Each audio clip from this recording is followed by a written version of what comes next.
I, whatever you see here in the front, that's the longest and the most empty part of the Portuguese way of Camino de Santiago, and they call it the Portuguese Meseta. This is going to be 16 kilometers without any bus, without any restaurants, without any water source, and most importantly, without nobody. Okay, so for the next 4, maybe 5 or even 6 hours, we're going to be discovering this part through 3 different phases of silence and solitude, which happens to every pilgrim and a long distance walker. And once understood, converts, changes this type of stages from the nightmare to actually a best life lesson. Let's find out what's going on. Vamos, chicos! Yeah!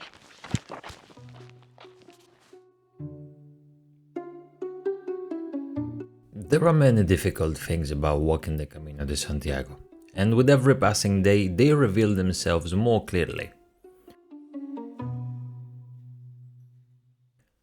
Waking up at the day 3 before sunrise isn't easy, especially when you're searching in the dark for your socks and the foot cream, trying not to wake a dozen snoring pilgrims around you.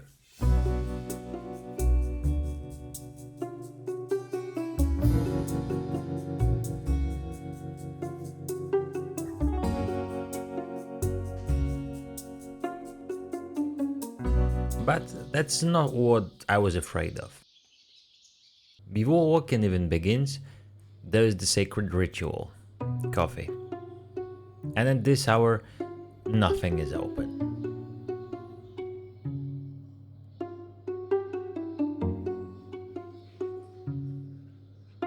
So you surrender to the instant coffee from the lonely vending machine on the corner.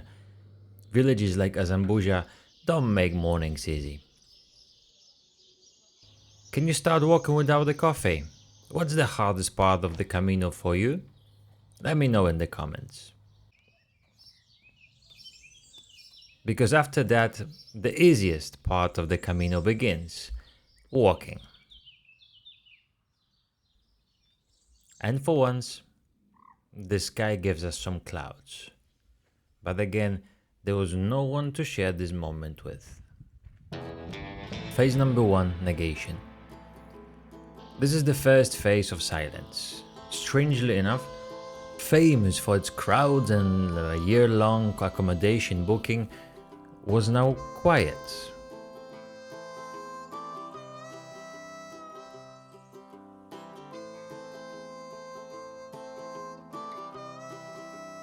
No pilgrims in sight, just me, myself, and the never-ending row of tomato fields.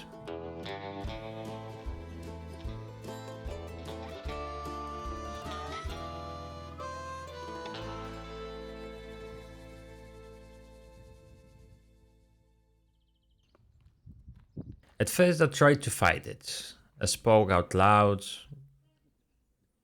made dumb jokes, talked to the birds, to the wind, to my backpack. La, la. I believe I can fly.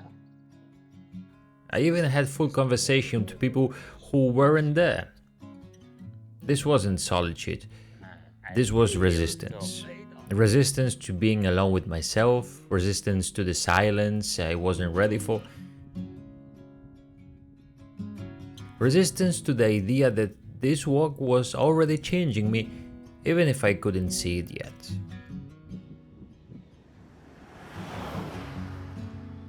And maybe that's the point of the early Camino, to think you come for the distance. But what really shows up is the voice inside of you, finally loud enough to hear. I have to admit that the life is a bit different after the nice coffee con leche. It's kind of pushes those kind of emotions away, those emotions, you know? So it's 9:30 by now, and we are Already in 10 kilometers into the way. Phase number 2, frustration. Then the heat returned. The clouds disappeared and I started to fall apart. The path and the villages ahead shimmered with heat. There was no water in sight, and I was already sweating through the ultralight shirt. This is the frustration phase. Every little thing becomes a reason to complain. Your foot on gravel, the strap dangling into your shoulder, the buzzing of flies, the loose socks, the bouncy bottles, the fact that your left toe feels weird for no reason. You start to question everything. Why did I come? Why didn't I train more? Why didn't I think minimal shoes were a good idea? You start to resist the quiet. You check your GPS, still 7 kilometers to go. You try music, it doesn't help. You try silence, it's worse. You wonder if this is the transformation people talk about. And you kind of want to punch them. But you keep walking. And that's where something shifts. And the phase number 3, meltdown and surrender. And then it happens, the meltdown.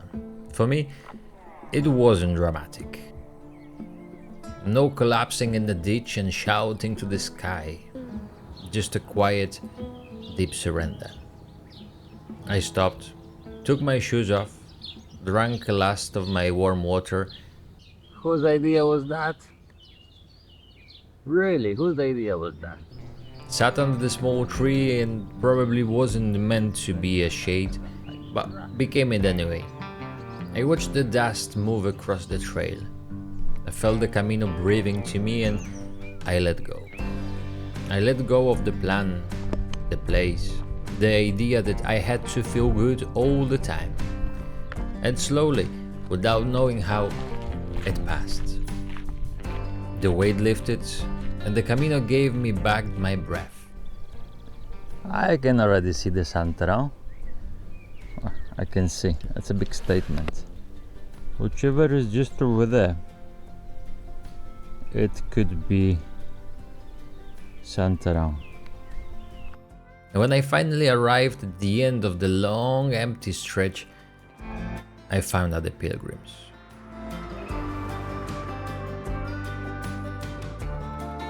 We shared stories over the cheap wine and the takeaway dinner. We laughed like we knew each other for years. The same silence that felt uncomfortable a few hours earlier, now it made everything richer. It gave contrast to the connection. It made the food taste better. It made the wine feel like medicine.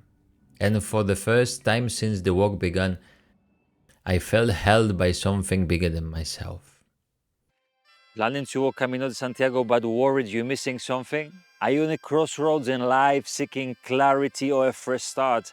What if you could capture every moment of the transformation along the way?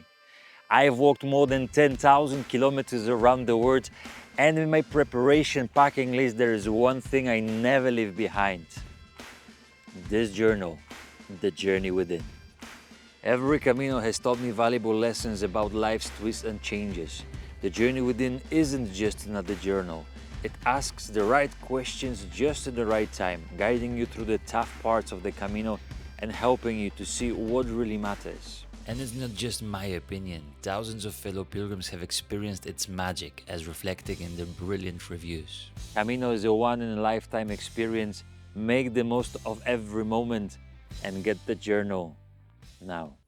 So no, the hardest part of the walk in the Camino isn't the distance, it's the silence, the waiting, the moment that you realize there's nothing left to distract you from yourself. But once you walk through it, you'll never walk alone again. And comment down below what's the hardest part of the Camino de Santiago and being alone with your thoughts, and if this moved something inside you, subscribe. And the next time we talk about pilgrims you meet and the ones you become. Buen camino!